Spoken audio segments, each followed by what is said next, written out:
Hello everybody. This is again from Jaipuria Institute of Management, and this time we'll be talking about CAT preparation. So it's about competitive examinations on the whole and CAT specifically. One of the things which we thought of in terms of CAT preparation was a little bit of the last minute tips because the CAT examinations are coming around, and we thought that we'll give an idea of how to go about these competitive examinations. The first thing that we looked at is the element of preparation, which of course you might be preparing a lot all through the season since last year for the examination, and before that also you've been studying in your schools and you've been practicing a lot before that. So one of the essence of preparation, one of the things with CAT is preparation should be good. I'm sure that all of you are ready and raring to go, But the last minute hiccups is the one which makes a difference in CAT. So the first thing that I would like to talk about is attitude. The attitude which you carry yourself towards the examination. As soon as the examination concept comes into play, we take it as a hurdle rather than a challenge. So that's something which you should concentrate on as a change, because examinations are not hurdles. They are a challenge which you need to overcome. And if you take it as a hurdle, it becomes like, oh my God, I'm going to go through this and I'm going to do this, whether it's going to work out, I'm going to miss out on one question, whether it's going to, is the questions in math going to be difficult, are the verbal ability questions going to be difficult? So you're worrying. But in a challenge, you're not worrying. You're trying to think of, okay, if this kind of questions come in math, how I'm going to overcome it.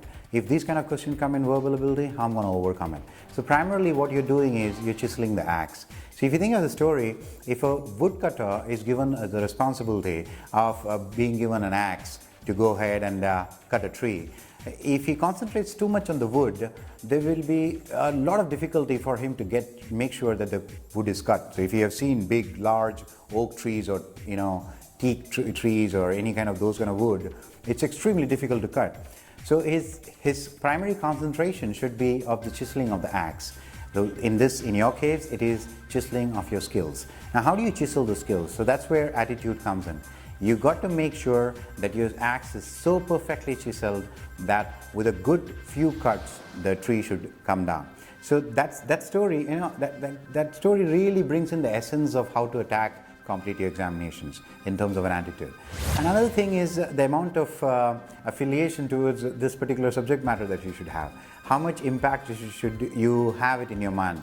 The impact should be more than your girlfriend and boyfriend right now, because this is of extreme importance. This is going to change your life. That girlfriend and boyfriend to stay with you, this is very important. So you need to give this extreme importance, and you need to make sure that you spend at least 3 hours to 4 hours daily working on your subject matter, doing practice tests, and trying to figure out the mistakes that you have done, reviewing those mistakes, putting those mistakes in a journal so that you can go back to the mistake again next day and review it again.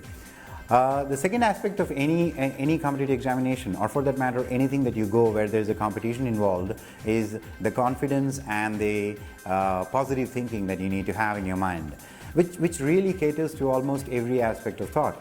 If you have a lot of positive thinking, which is visualization about how well you're going to do, that makes a lot of difference. The visualization should be that you are a good individual, that you are a smart individual, that you will be able to conquer this very easily. That kind of visualization you should have. You should have visualization of how you're going to write the examination. You should have visualization of what kind of test paper is going to come around. You should have visualization of all the questions that come around. Once you visualize this, you'll be able to understand the different difficult questions, the easy questions. So then you need to know how to tackle these questions. You have to see how you're tackling these questions. So when you're seeing all this, when the real thing happens, you're ready. One of the examples that come into mind is movies. When in a movie, an actor goes down there to act, he visualizes what he's going to do before he really goes out there and acts. He's got the dramatics in front of him, he's got the dialogue pages in front of him, but he's literally visualizing a lot of things. So if you have seen certain action movies, the kind of stuff that is happening on the background is not really happening, it's a blank screen. But when he does it, he has to visualize that something is really happening behind him. So when you have Spider-Man swinging around, he doesn't really have buildings around him, but he need to visualize that in his head to do that acting, which is what is visualization, and that really helps in the way you approach your things with confidence. So that's almost to the level of positive thinking, because okay, you got to visualize positive aspects, you should not visualize negative aspects. That's a very important aspect in this kind of associational thinking. One of the things which will help you in terms of reading and reading comprehension and verbal ability, read a lot. Read a lot of good stuff. Don't read a lot of trash which is out there in the market. If you ask the question to anybody these days and you ask the question, what do you read? Do you read? And the answer mostly is yes. What do you read? Then they have a list of bestsellers which they read, which you find on Amazon or Flipkart or something. They pick up those books and they read. But that's not the only thing which you need to read. You need to read at least 1,000, 2,000 pages worth of good quality literature. If you have not done it till now, an easier way to go about it right now on an immediate basis is you can go check out the website on Nobel laureates giving their speeches. So the whole speech is down there in the format which you can read, and you can go through this. You can listen to the speech. You can also go through the speech by reading it. So it's a very essential thing that you read these things. You'll get different perspectives. You'll get perspectives of physics Nobel laureates, medical Nobel laureates. You'll get perspective of literature Nobel laureate. Some of them are easy, some of them are very different, some of them are extremely difficult to comprehend. So once you get into the play of understanding this, how comprehension works in terms of language, it'll be very helpful for you. Another thing which you can do is word usage, which is a very important aspect of CAT. Associations of those words with something else. That's the most important thing. If you try memorizing things, it's not going to stay with you. So if I memorize the fact that Brad Pitt is acting in a movie, then I'll tend to forget it somewhere along the line. But if I associate Brad Pitt with certain kind of movies, I know the association happens. So like say Ocean's 11. So I know that he acts in Ocean's 11. But because I remember Brad Pitt in Ocean's 11, I'll remember George Clooney in Ocean's 11. I'll remember Matt Damon in Ocean's 11. So I get a lot of other things. I remember the story. I suddenly remember Catherine Zeta-Jones. I remember Julia Roberts. So suddenly everything comes around in me.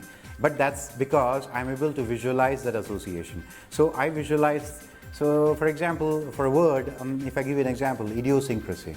It's not a word which is used by everybody, but if the word idiosyncrasy comes in, the real meaning of the word is just peculiar. It's a very simple word. But idiosyncrasy by itself, maybe people won't remember. If you're trying to memorize that, you'll never remember it. But if you try to associate it with something, you will remember it. Say, you can associate it with the painter Salvador Dali, who's extremely idiosyncratic in the way he went about his business. So if you associate with him, you'll be like, okay, that's a peculiar person. So you'll always remember the meaning. So you need to create a sentence. You need to create a sentence and you need to create an association so that you remember a word.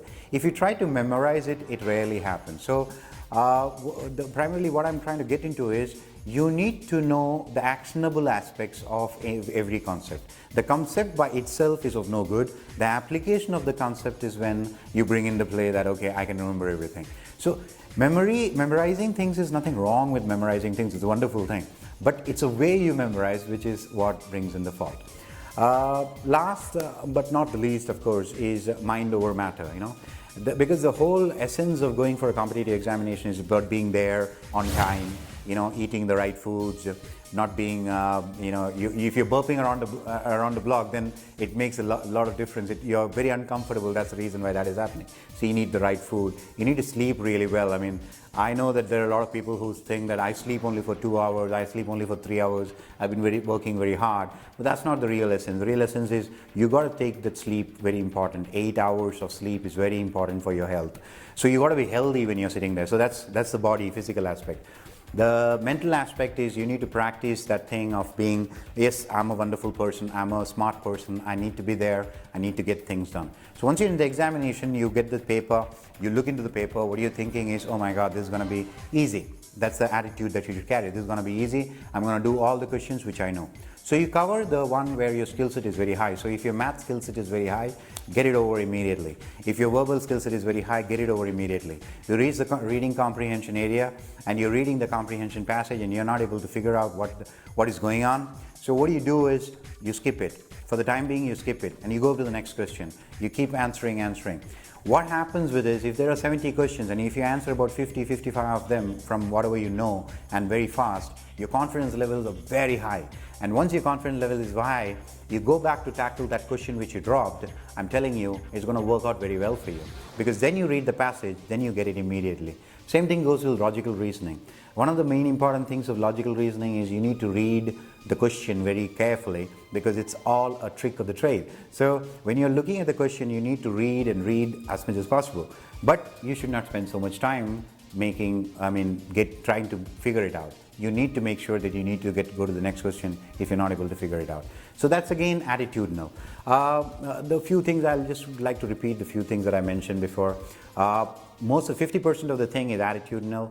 After that, it's positive thinking, a lot of energy, a lot of enthusiasm in doing this thing. As I told you, the importance should be given to yourself and this exercise rather than your girlfriend and boyfriend. For the time being, you can go back to your boyfriend and girlfriend's importance after November 21st or whenever the CAT examination is done. And then making sure that in your mental aspect or your mental thought process says that I'm a high order thinker, I'm going to do this very well, and I'm going to make sure that I'm going to get 99 percentile, and this is the way to go. So please concentrate on these other softer aspects. I know that you've been concentrating on the harder aspect before. Concentrate on these softer aspects and you shall be good to go. Thank you very much.